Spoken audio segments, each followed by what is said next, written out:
वाला है क्या भाई?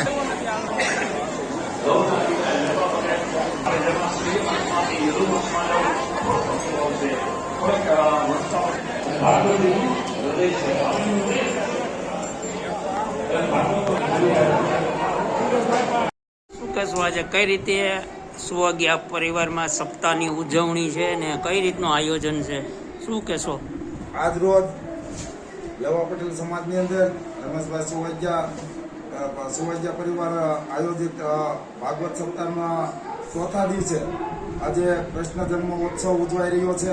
તેની અંદર મથુરાની જેલમાં કૃષ્ણ ભગવાન જન્મ્યા હતા. ત્યાંથી ગોકુળમાં મૂકવા માટે વાસુદેવ, દેવકી અને નંદરાજાના બધાના પાત્ર ભજવા છે, સાથે ગોવાળિયા છે અને યમુના પાર કરી અને ગોકુળની અંદર મૂકવા જઈ રહ્યા છે. આજે એ કાર્યક્રમ બધો ઉજવાઈ રહ્યો છે.